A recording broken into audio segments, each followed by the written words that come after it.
Welcome back everybody. We'll continue our discussion on game theory and borrow concepts from that field and apply them to growing microbial populations to come up with a framework where we represent where fitness is a function of composition of the and population. Fitness is dependent on the frequencies associated with the different genotypes which are present in the environment. So, just to pick up from where we left off last time. So, we are defining a payoff matrix P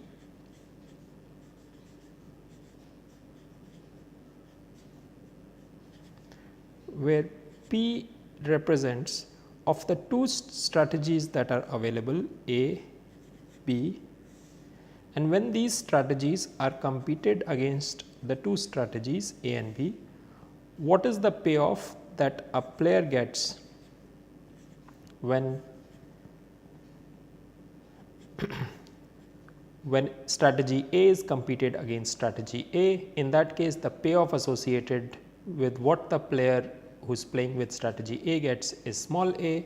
When strategy B is competing against strategy A, the payoff for the player playing with strategy B is given by this number C. So, how do we extend this logic to microbial populations? And the way we are going to do that is the following. Imagine two populations which are coexisting in this environment, and again we will call them genotypes A and genotype B.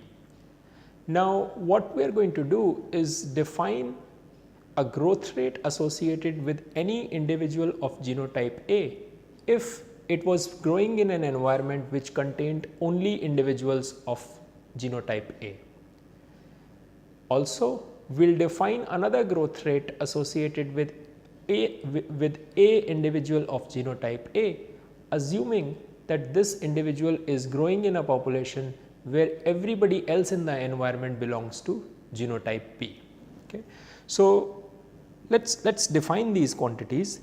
Let A be the growth rate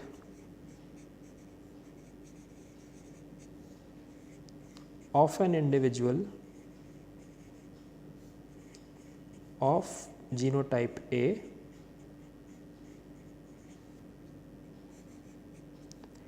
if everyone else in the population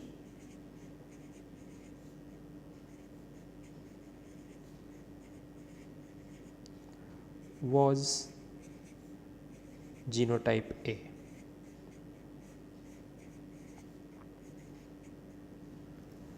Okay. So, this corresponds to talking of a case where there is only one particular genotype which is present in the environment, which is genotype A, and in that case what is the growth rate associated with A individual in this environment. Compare this to the second quantity we want to define as B, which is growth rate of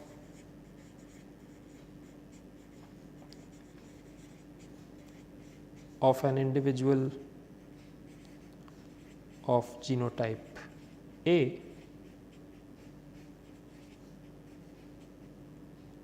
if all others are genotype B.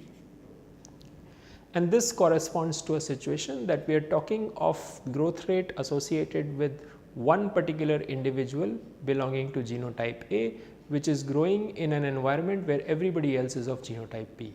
So, this can be thought of as an environment where where everyone was genotype B, and this one particular mutant has arisen which is of genotype A. And how does this mutant grow in terms of in the presence of everybody else which is of a different genotype is represented by number B.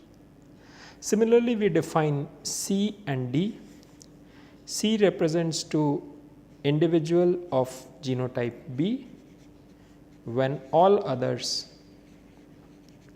are of genotype A, and D refers to growth rate of individual of genotype B given that all others are of genotype B. So, we define these four quantities, and what this should tell you is that this looks very similar to the payoff matrix that we defined. And in fact, we are going to use these definitions of small a, b, c, d to define our own payoff matrix in terms of microbial growth rates associated in very specific environments. So, now payoff matrix for my environment is just A and B, and now A and B are now not strategies, but genotypes. And I know when genotype A is growing in the presence of genotype A, the growth rate is A. When genotype A is growing in presence of in an environment where everybody else is genotype B, its growth rate is B, and C and D complete the matrix. So, these are the growth rates associated with these two particular genotypes when they are growing in an environment which have these two particular genotypes. Okay. So, that is my equivalent payoff matrix.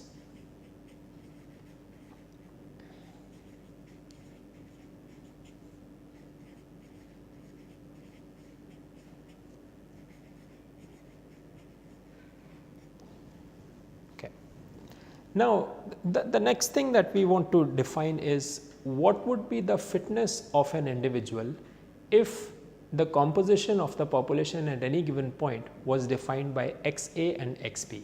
So, if the population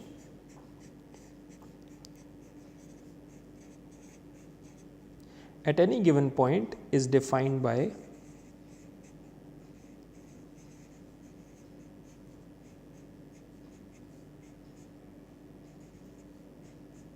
the vector x, then what is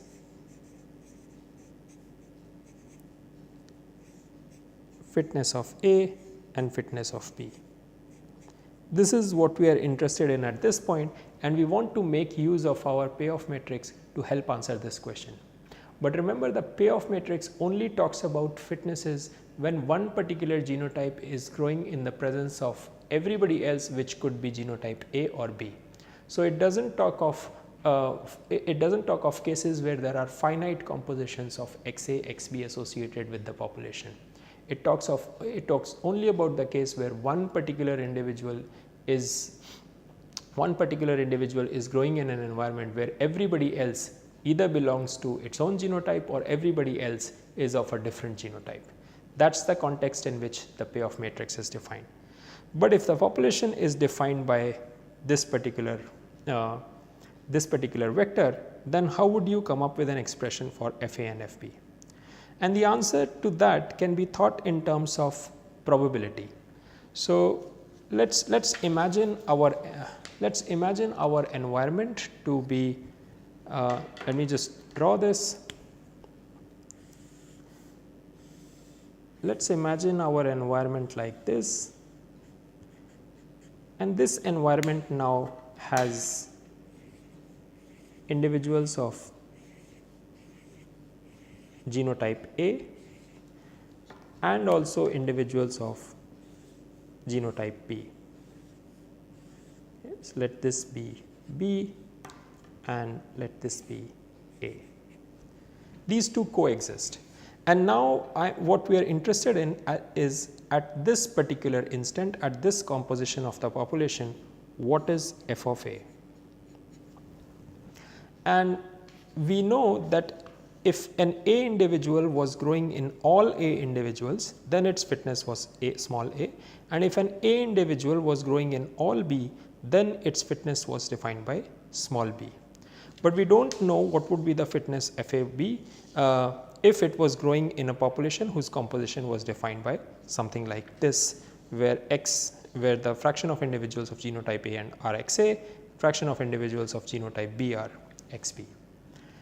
Of course, we are not going to get a very exact answer in terms of what exactly is the growth rate associated in a case like this, but what we are going to assume is that if XA is the fraction of population which belong to genotype A in this setting, then the chances that this, so if we are talking in the context of this particular individual and finding out its growth rate in this composition, then the chances that this particular individual encounters another A type are XA. So, before we develop this expression, chances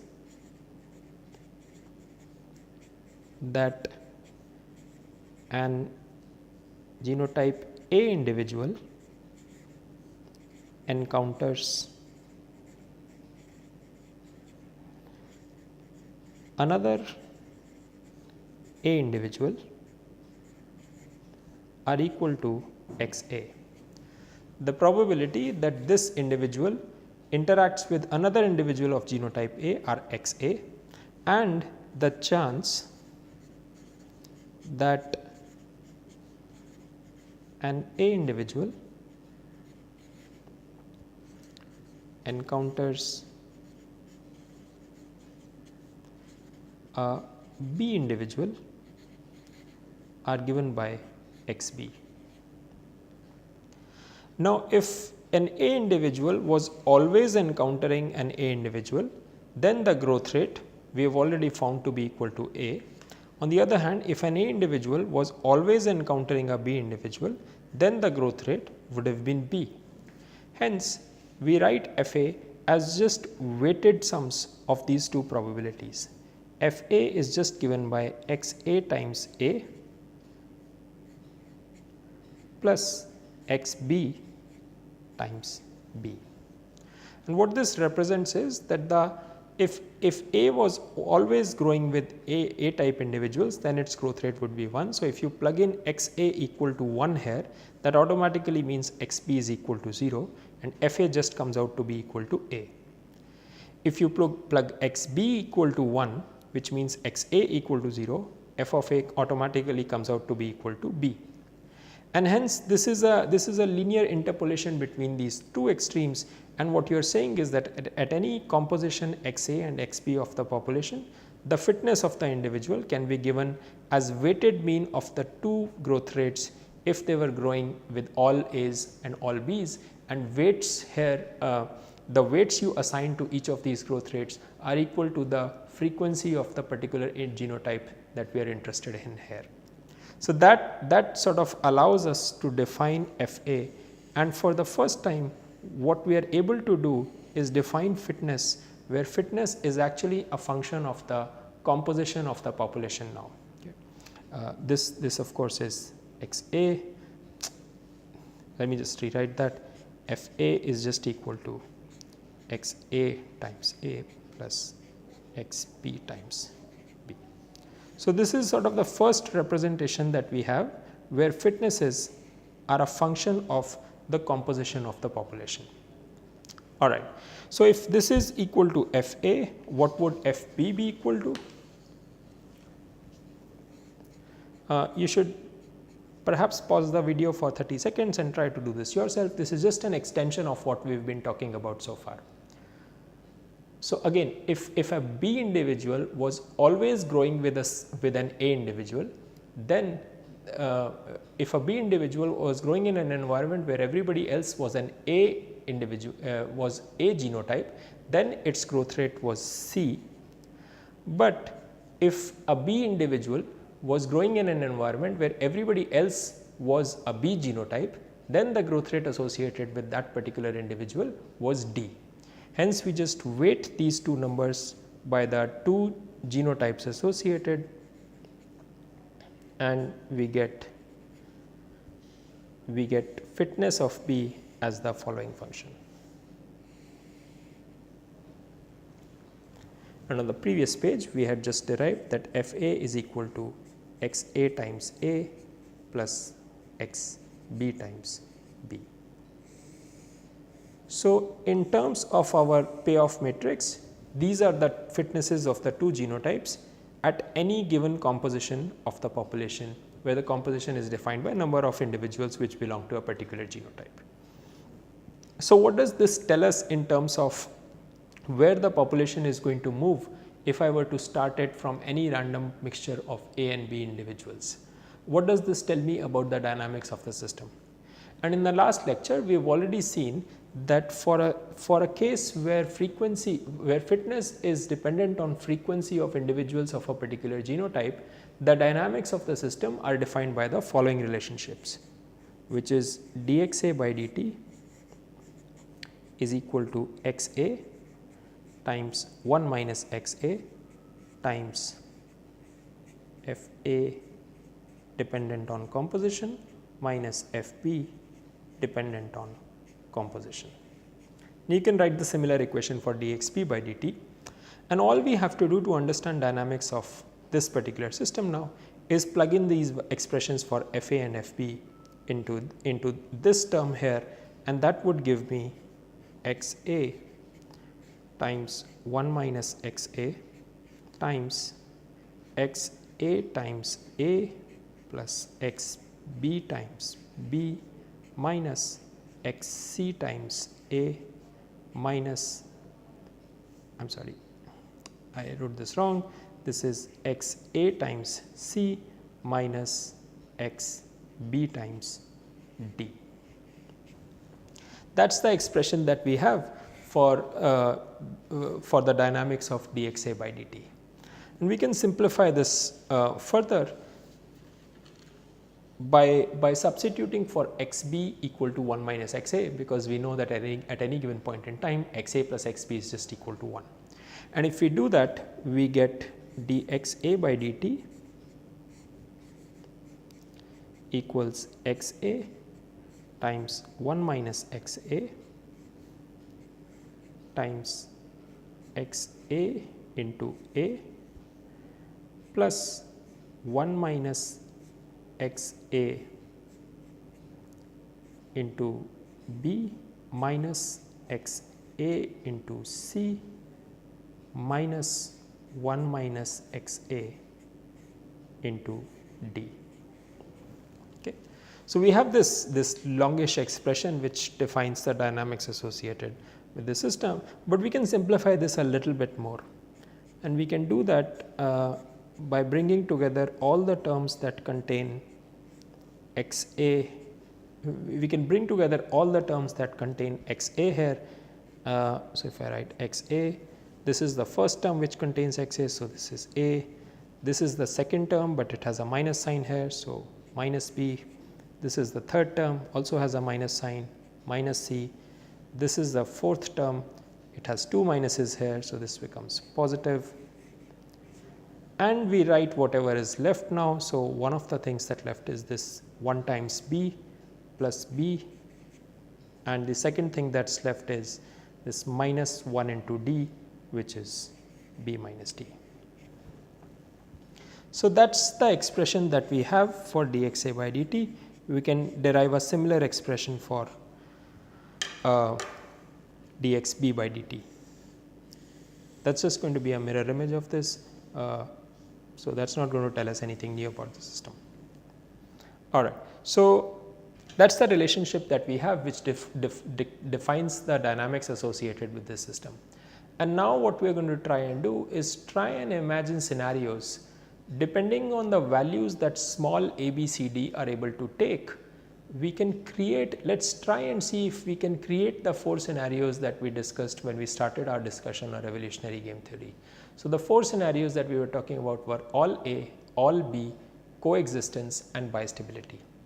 And what we want to see here is that are we able to create those scenarios here by choosing particular values of A, B, C, D, small a, b, c, d, our payoff matrix, such that the system dynamics automatically takes us towards those 4 cases.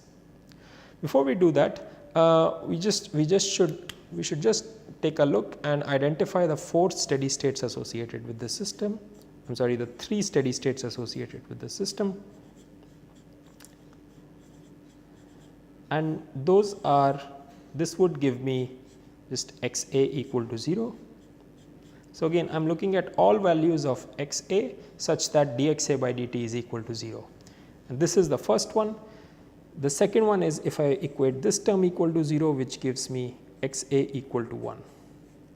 And both these are sort of intuitive in a way, because this represents the case where there is no A but all B, and this represents a case where there is all A and no B. So, these 2 cases essentially are talking about a single species just existing by itself and there being no other genotype. But the third case is obtained when I equate this expression equal to 0, and that gives me my third steady state associated with the system, which is d minus b divided by a minus b minus c plus d. Okay. So, these are the three steady states which are associated with the system as we have just defined. Now, one of the things that you should note here is this third steady state is not guaranteed to exist all the time, because depending on the values of a, b and c and d that you end up choosing or you may have for a particular system, those particular values when you plug those in here might as well give you x a for instance, which is less than 0. So, whether this exists as a stable whether this value of x a exists as a steady state or not depends on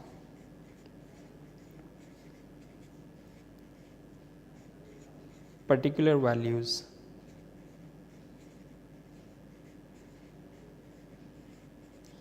in your payoff matrix P, because a choice of A, B, C, D could very well exist such that x a comes out to be negative, and in that sense that is not a representative of physiology of the case that we are discussing, and that is a irrelevant steady state for us and we just throw that out. That one does not help us in any way, and that is a stable state that does not exist in the system as we have described it. So, in those cases we are only left with two steady states, x a equal to 0 and x a equal to 1. Okay. So, every time we pick A, B, C, D, we need to check whether x a defined this particular way lies between 0 and 1, or does it lie outside this window. If it lies outside of this window, this steady state does not exist as far as our particular system is concerned. Alright, so we have these three steady states. One of them we need to check for its existence with every particular set of A, B, C, D that we take. So, how do we look at this? Let's imagine a case where, so let's say this is case 1. Let's imagine a case where A is greater than C and B is greater than D. Okay. And now let's try and understand that what a case like this would try and tell us. First, let's look at, we can do this a few different ways and we are going to do that. But first let's look at this via our equation. Remember, our equation said dxa by dt equals xa times 1 minus xa times xa into a minus b minus c plus d plus b minus d. And we are saying that for a particular scenario, these are the conditions on A, B, C, D that we are working this system, that we are looking at this system at. Now, let us take a look at what does this mean. What this means is that x a of course is always greater than 0. It could be equal to 0, but that is a steady state x a equal to 0. So, we are ignoring x a equal to 1 and x a equal to 0 and talking for any other composition of the population other than x a equal to 0 and x a equal to 1. So, if we are not talking of x a equal to 0 and x a equal to 1, this is always greater than 0, this is also always greater than 0. What about this third term where A, B, C, D come into play? And what I can write this as, I could rearrange this and write this third expression as x a times a minus c. I am just pulling a and c from here, and then write this as plus b minus d minus x a into b minus d, right. So, this b minus d comes from here, and this minus x a b minus d are the two terms that I left out from this particular expression. And if I simplify this further, I get x a into a minus c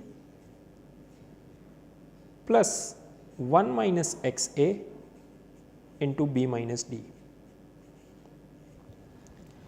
And if I do this, then what I get is that x a into a minus c, but I have been given that a is greater than c. So, this is always greater than 0, plus 1 minus x a, which is always greater than 0, times b minus d, which under the given conditions is also always greater than 0. So, this is also greater than 0. What I end up getting under these conditions is that dxa by dt is always positive under these conditions, which means this particular condition on my payoff matrix implies that I am talking of a case which is all A.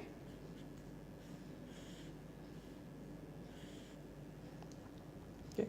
Because dxa by dt as shown here is always increasing, the population will keep on increasing and eventually B will be competed out from the environment.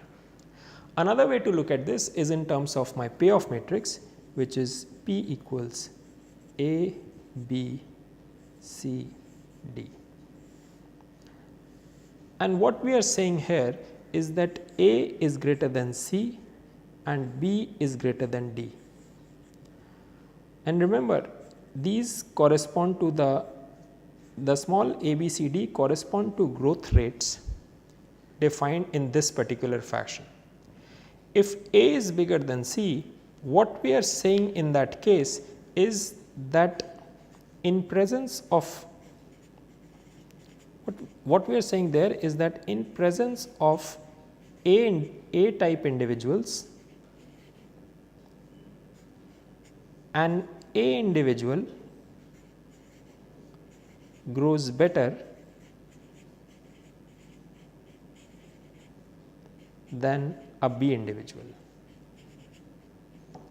This can be seen from here because A is greater than C and A represents a scenario when a particular A individual is growing in an environment where everybody is genotype A, whereas C refers to the scenario where a B type individual, a single B type individual is growing in an environment where everybody else is of genotype A.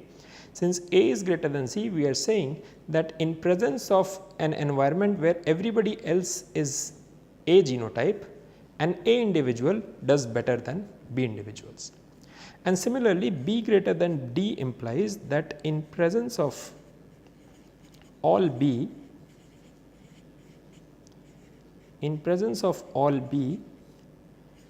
an A individual grows better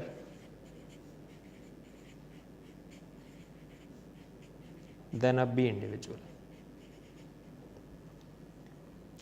And that's telling us the same thing, that so what both of these put together are telling us is that independent of what is the composition of the environment, if I am an individual in a particular environment, independent of whether I am surrounded by individuals of genotype A or individuals of genotype B, an A individual is always going to do better than an individual of genotype B.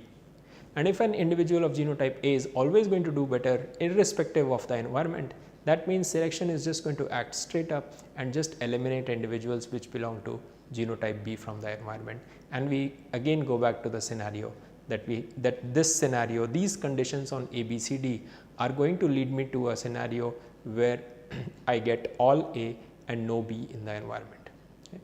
We will continue this discussion in the next lecture onwards. Thank you.